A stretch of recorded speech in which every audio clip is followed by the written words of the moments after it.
खुदावंद के जिंदा कलाम में से पहला सलातीन और उसका दूसरा बाब। और दाऊद के मरने के दिन नजदीक आए, सो उसने अपने बेटे सुलेमान को वसीयत की और कहा कि मैं उसी रास्ता जाने वाला हूँ जो सारे जहान का है, इसलिए तू मजबूत हो और मर्दानगी दिखा, और जो मूसा की शरीयत में लिखा है उसके मुताबिक खुदावंद अपने खुदा की हिदायत को मानकर उसकी राहों पर चल और उसके आइन पर और उसके फरमानों और हुक्मों और शहादतों पर अमल कर, ताकि जो कुछ तू करे और जहाँ कहीं तू जाए सब में तुझे कामयाबी हो।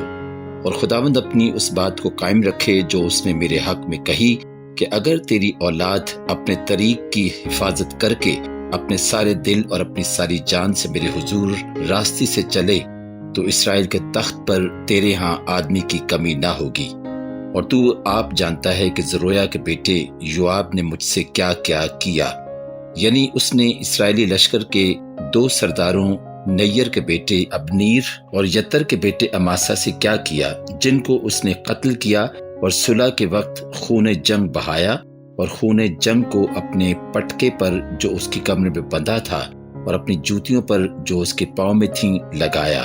सो तू अपनी हिकमत से काम लेना और उसके सफेद सर को कब्र में सलामत उतरने न देना, पर बर्जिली जल्लादी के बेटों पर मेहरबानी करना और वो उनमें शामिल हों जो तेरे दस्तरखान पर खाना खाया करेंगे, क्योंकि वो ऐसा ही करने को मेरे पास आए जब मैं तेरे भाई इबी सलूम के सबब से भागा था। और देख, बिन्यामीनी जीरा का बेटा बहुरीमी सिमई तेरे साथ है, जिसने उस दिन जबकि मैं महानीम को जाता था बहुत बुरी तरह मुझ पर लानत की, पर वो यरदन पर मुझसे मिलने को आया और मैंने खुदावंद की कसम खाकर उससे कहा कि मैं तुझे तलवार से कत्ल नहीं करूंगा। सो तू उसको बेगुनाह ना ठहराना, क्योंकि तू आकिल मर्द है और तू जानता है कि तुझे उसके साथ क्या करना चाहिए। बस तू उसका सफेद सर लहू लुहान करके कब्र में उतारना। और दाऊद अपने बाप दादा के साथ सो गया और दाऊद के शहर में दफन हुआ। और कुल मुद्दत जिसमें दाऊद ने इसराइल पर सल्तनत की 40 बरस की थी। 7 बरस तो उसने हिब्रोन में सल्तनत की और 33 बरस यरूशलेम में। और सुलेमान अपने बाप दाऊद के तख्त पर बैठा और उसकी सल्तनत निहायत मुस्तहकम हुई। तब हिजियत का बेटा अदुनिया सुलेमान की माँ बत्सबा के पास आया। उसने पूछा, तो सुलह के ख्याल से आया है? उसने कहा, सुलह के ख्याल से। फिर उसने कहा, मुझे तुझसे कुछ कहना है।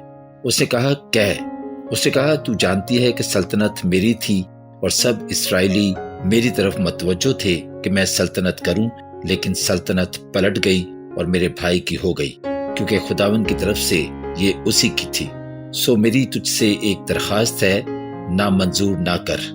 उसने कहा, बयान कर। उसने कहा, जरा सुलेमान बादशाह से कह, क्योंकि वो तेरी बात को नहीं टालेगा, कि इब्बी शाग सुमनियत को मुझे ब्याह दे। बित्सबा ने कहा, अच्छा, मैं तेरे लिए बादशाह से अर्ज करूंगी। बस बित्सबा सुलेमान बादशाह के पास गई ताकि उससे अदुनिया के लिए अर्ज करे। बादशाह उसके इस्तकबाल के वास्ते उठा और उसके सामने झुका, फिर अपने तख्त पर बैठा और उसने बादशाह की माँ के लिए एक तख्त लगवाया। सो वो उसके दाहिने हाथ बैठी और कहने लगी, मेरी तुझसे एक छोटी सी दरखास्त है, तू मुझसे इनकार न करना। बादशाह ने उससे कहा, ऐ मेरी माँ, इरशाद फरमा, मुझे तुझसे इनकार ना होगा। उसने कहा, इब्बी शाग शूनमियत तेरे भाई अदुनिया को ब्याह दी जाए।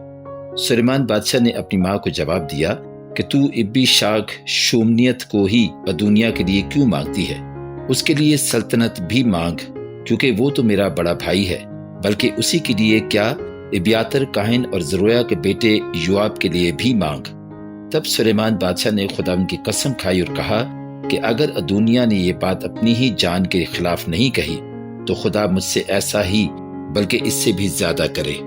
सो अब खुदावंद की हयात की कसम, जिसने मुझको क़याम बख्शा और मुझको मेरे बाप दाऊद के तख्त पर बिठाया और मेरे लिए अपने वादा के मुताबिक एक घर बनाया, यकीनन अदुनिया आज ही कत्ल किया जाएगा। और सुलेमान बादशाह ने यहोवेदा के बेटे बिनाया को भेजा।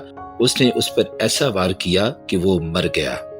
फिर बादशाह ने इब्यातर काहिन से कहा, तू अतूत को अपने खेतों में चला जा, क्योंकि तू वाजिबुल कत्ल है, पर मैं इस वक्त तुझको कत्ल नहीं करता, क्योंकि तू मेरे बाप दाऊद के सामने खुदावंद यहूदा का संदूक उठाया करता था اور جو مصیبت میرے باپ پر آئی وہ تجھ پر بھی آئی۔ سو سلیمان نے ابیاتر کو خداوند کے کاہن کے عہدہ سے برطرف کیا تاکہ وہ خداوند کے اس قول کو پورا کرے جو اس نے سیلا میں ایلی کے گھرانے کے حق میں کہا تھا۔ اور یہ خبر یوآب تک پہنچی، کیونکہ یوآب ادونیا کا تو پیرو ہو گیا تھا، گو وہ ابی سلوم کا پیرو نہیں ہوا تھا۔ سو یوآب خداوند کے خیمہ کو بھاگ گیا اور مذبح کے سینگ پکڑ لیے۔ اور سلیمان بادشاہ کو خبر ہوئی کہ یوآب خداوند کے خیمہ کو بھاگ گیا ہے، اور دیکھ وہ مذبح کے پاس ہے۔ تب سلیمان نے یہویدا کے بیٹے بنایا کو یہ کہہ کر بھیجا کہ جا کر اس پر وار کر۔ سو بنایا خداوند کے خیمہ کو گیا اور اس نے اسے کہا، بادشاہ یوں فرماتا ہے کہ تو باہر نکل آ۔ اس نے کہا، نہیں، بلکہ میں یہیں مروں گا۔ تب بنایا نے لوٹ کر بادشاہ کو خبر دی کہ یوآب نے یوں کہا ہے اور اس نے مجھے یوں جواب دیا۔ تب بادشاہ نے اسے کہا، جیسا اس نے کہا ویسا ہی کر اور اس پر وار کر اور اسے دفن کر دے، تاکہ تو اس خون کو جو یوآب نے بے سبب بہایا مجھ پر سے اور میرے باپ کے گھر پر سے دور کر دے۔ اور خداوند اس کا خون الٹا اسی کے سر پر لائے گا، کیونکہ اس نے 2 شخصوں پر جو اس سے زیادہ راست باز اور اچھے تھے، یعنی نیر کے بیٹے ابنیر پر جو اسرائیلی لشکر کا سردار تھا، اور یتر کے بیٹے اماسا پر جو یہودا کی فوج کا سردار تھا، وار کیا اور ان کو تلوار سے قتل کیا، اور میرے باپ داؤد کو معلوم نہ تھا۔ سو ان کا خون یوآب کے سر پر ہے اور اس کی نسل کے سر پر ابد تک رہے گا، لیکن داؤد پر اور اس کی نسل پر اور اس کے گھر پر اور اس کے تخت پر ابد تک خداوند کی طرف سے سلامتی ہوگی۔ تب یہویدا کا بیٹا بنایا گیا اور اس نے اس پر وار کر کے اسے قتل کیا، اور وہ بیابان کے بیچ اپنے ہی گھر میں دفن ہوا۔ اور بادشاہ نے یہویدا کے بیٹے بنایا کو اس کی جگہ لشکر پر مقرر کیا، اور صندوق کاہن کو بادشاہ نے ابیاتر کی جگہ رکھا۔ پھر بادشاہ نے سمئی کو بلا بھیجا اور اسے کہا کہ یروشلم میں اپنے لیے ایک گھر بنا لے اور وہیں رہ اور وہاں سے کہیں نہ جانا، کیونکہ جس دن تو باہر نکلے گا اور نہر قدرون کے پار جائے گا تو یقین جان لے کہ تو ضرور مارا جائے گا اور تیرا خون تیرے ہی سر پر ہوگا۔ اور سمئی نے بادشاہ سے کہا، یہ بات اچھی ہے، جیسا میرے مالک بادشاہ نے کہا ہے تیرا خادم ویسا ہی کرے گا۔ سو سمئی بہت دنوں تک یروشلم میں رہا۔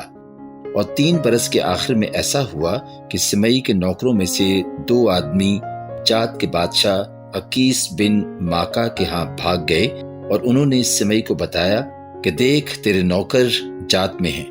سو سمئی نے اٹھ کر اپنے گدھے پر زین کسا اور اپنے نوکروں کی تلاش میں جات کو اکیس کے پاس گیا، اور سمئی جا کر اپنے نوکروں کو جات سے لے آیا۔ اور یہ خبر سلیمان کو ملی کہ سمئی یروشلم سے جات کو گیا تھا اور واپس آ گیا ہے۔ تب بادشاہ نے سمئی کو بلا بھیجا اور اسے کہا، کیا میں نے تجھے خداوند کی قسم نہ کھلائی اور تجھ کو نہ بتا دیا کہ یقین جان لے کہ جس دن تو باہر نکلا اور ادھر ادھر کہیں گیا تو ضرور مارا جائے گا؟ اور تو نے مجھ سے یہ کہا کہ جو بات میں نے سنی وہ اچھی ہے، بس تو نے خداوند کی قسم کو اور اس حکم کو جس کی میں نے تجھ کو تاکید کی کیوں نہ مانا؟ اور بادشاہ نے سمئی سے یہ بھی کہا، تو اس ساری شرارت کو جو تو نے میرے باپ داؤد سے کی، جس سے تیرا دل واقف ہے، جانتا ہے۔ سو خداوند تیری شرارت کو الٹا تیرے ہی سر پر لائے گا، لیکن سلیمان بادشاہ مبارک ہوگا اور داؤد کا تخت خداوند کے حضور ہمیشہ قائم رہے گا۔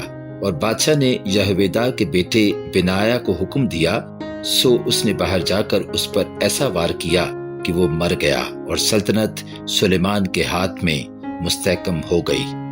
پاک کلام کے پڑھے اور سنے جانے پر خداوند کی خاص برکت ہو، آمین۔